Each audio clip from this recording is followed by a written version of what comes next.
महिलाओं की सुरक्षा का पूरा भरोसा मिलेगा। ये टीएमसी की निर्मम सरकार और बीजेपी सरकार में सबसे बड़ा अंतर है। साथियों, मैंने बंगाल की बहनों, युवाओं और सरकारी कर्मचारियों को भी 3 बड़ी गारंटियां दी है। ये गारंटियां कैसे पूरी होगी, ये भी बंगाल बीजेपी ने जनता जनार्दन के सामने रखा है। आप सभी युवा साथी ध्यान से सुनिए। बीजेपी यहां ऐसे उद्योग लगाएगी जिससे लाखों युवाओं को रोजगार मिल सके। साथ ही बंगाल बीजेपी ने बेरोजगार युवाओं के लिए भी मदद की घोषणा की है। जो युवा टीएमसी की दुर्नीति के कारण सरकारी भर्ती के लिए ओवरेज हो गए, उनको छूट देने का भी ऐलान किया गया है। और हां, सरकारी विभागों में जो खाली पड़े पद है, उनको तेजी से भरा जाएगा। बाकी राज्यों की तरह बंगाल में भी रोजगार मेले आयोजित किए जाएंगे। मैं आपको गारंटी देता हूं, पश्चिम बंगाल के सभी कर्मठ सरकारी कर्मचारियों को 7th पे कमीशन का पूरा लाभ मिलकर रहेगा।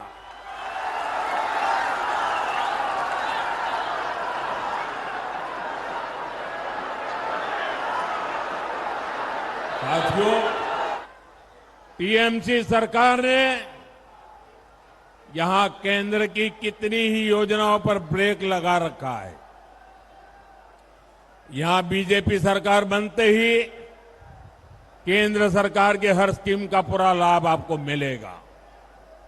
मैं आपको पीएम विश्वकर्मा योजना का उदाहरण देता हूं। इस योजना के तहत भारत सरकार हमारे तांत शिल्पी, डोकरा कलाकार, लकड़ी के खिलौने बनाने वाले, ऐसे हाथ के हर हुनर से जुड़े परिवारों को आधुनिक ट्रेनिंग के लिए, औजारों के लिए पैसे देती है। आपके पड़ोस में असम है, वहां पीएम विश्वकर्मा योजना के तहत 1 लाख लोगों को ट्रेनिंग मिली है। इनमें से हर एक को 15,000 रुपये के आधुनिक औजार की मदद दी गई। बिहार में भी 1,10,000 से ज्यादा लोगों को ट्रेनिंग दी जा चुकी है। वहां भी पीएम विश्वकर्मा योजना के तहत हर एक को 15,000 रुपये के आधुनिक औजार दिए गए हैं। लेकिन बंगाल के मेरे भाई और बहनों, यहां की निर्मम सरकार ने इस योजना को बंगाल में लागू नहीं होने दिया। अगर ये योजना बंगाल में लागू हुई होती तो इस क्षेत्र के कारीगरों को भी हजारों रुपयों की मदद मिल चुकी होती। आपका बहुत बड़ा नुकसान किया है टीएमसी ने। साथियों, टीएमसी सरकार ने बंगाल में आयुष्मान भारत योजना पर भी रोक लगा दी। इस योजना से 5 लाख रुपए तक का इलाज मुफ्त हो जाता है और बंगाल से बाहर जाने पर भी आपको देश के कोने कोने में सुविधा मिलती है। लेकिन टीएमसी की निर्मम सरकार इस योजना पर भी कुंडली मारकर बैठी हुई है।